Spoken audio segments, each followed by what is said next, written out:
Halo, nama saya Alex, saya dari kelas 12 IPS 2. Saya akan mempresentasikan tentang perkembangan teknologi komunikasi dan informasi.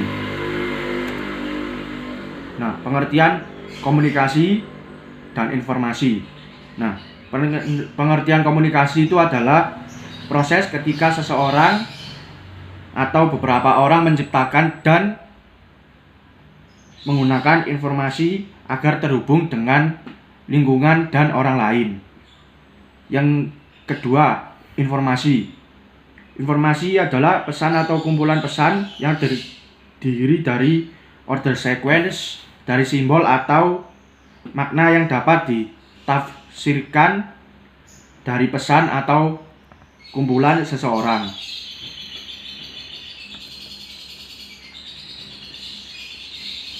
Kemudian muncul fase-fase perkembangan teknologi komunikasi. Yang pertama, masa awal, sebatas menggunakan alat bantu pada tubuh atau bahasa isyarat.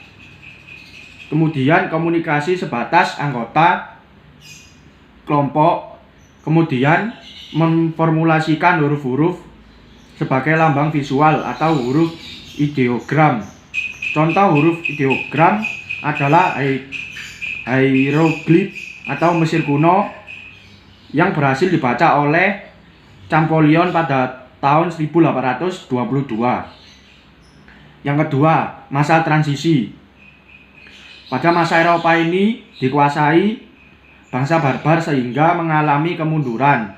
Kemudian di Cina berbagai catatan tertulis dikumpulkan dalam bentuk buku pada tahun 1190.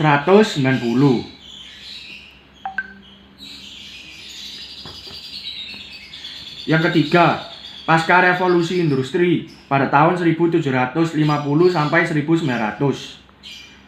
Yang pertama adalah peningkatan kebutuhan barang mentah mendorong negara-negara Eropa melakukan ekspansi. Kemudian setelah perbaikan Marconi berhasil mengirim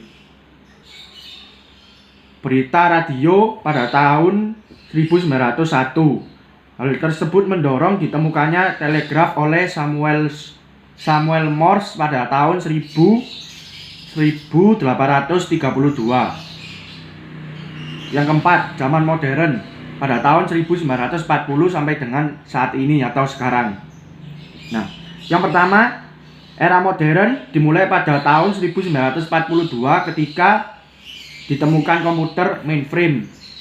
Pada tahun 1945, Vannevar Bush mengembangkan sistem pengodaan menggunakan hypertext yang berkembang seiring pengembangan desain website.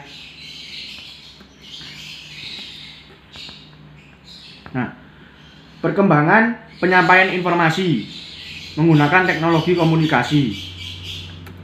Yang pertama adalah telegraf. Nah, telegraf itu merupakan alat untuk mengirim dan menerima pesan dengan jarak jauh dan ditemukan oleh Samuel F.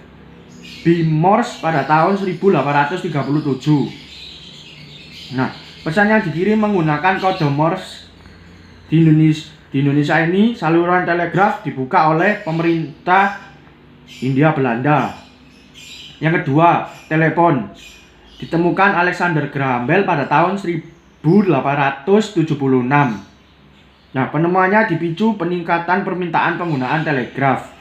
Nah, di Indonesia pertama digunakan pada tahun 1876-an. Nah, yang ketiga, telegram merupakan kombinasi kode yang ditransmisikan oleh telegraf dan dipopulerkan pada tahun 1920-an. Nah, terdapat dua jenis telegram, yaitu telegram biasa dan telegram indah, dan waktu pengiriman sangat cepat atau setengah hari, maksimal paling lama 1 hari. Yang keempat, pager merupakan alat telekomunikasi untuk menyampaikan dan menerima pesan pendek. Ditemukan pada tahun 1956 oleh Multiton Elektronik. Kemudian, surat elektronik atau email merupakan sarana mengirim surat melalui jaringan internet. Nah, email mulai dipakai sejak tahun 1960-an dan dipakai secara umum pada tahun 1980-an. Nah, kemudian internet diawali pada tahun 1969 sebagai ARPANET, dan internet di Indonesia dimulai pada tahun 1990-an atau 1980-an. Nah, kemudian merupakan jaringan yang menghubungkan komputer antar satu lain. Nah, kemudian telepon genggam ditemukan Martin Chopper pada tahun 1973 dari Motorola Corp. Nah, telepon pertama dikenal sebagai generasi pertama. Pada tahun 1994, Neil Parkworth berhasil mengirimkan pesan singkat SMS pertama. Nah, kemudian pesan instan atau instant message merupakan sebuah teknologi internet yang dapat mengirimkan pesan singkat dalam waktu bersamaan pada tahun 1990-an. Nah, kemudian muncul mobile chat messenger. Nah, menyerupai pesan instan yang dioperasikan melalui aplikasi dalam sebuah handphone atau smartphone. Nah, mobile chat ini berbeda dengan SMS karena disertai fitur menari. Nah, kemudian dampak perkembangan teknologi informasi dan komunikasi kehidupan manusia. Yang pertama, munculnya dampak positif, yaitu dapat berkomunikasi jarak jauh menggunakan handphone. Kedua, mendapatkan informasi lebih cepat dan akurat. Yang ketiga, mendapatkan pelayanan online dengan lebih mudah. Nah, kemudian adanya dampak negatif. Seringkali dimanfaatkan untuk kejahatan dan memberitakan berita hoaks, dan membuat banyak orang bersosialisasi secara langsung karena bergantung pada internet.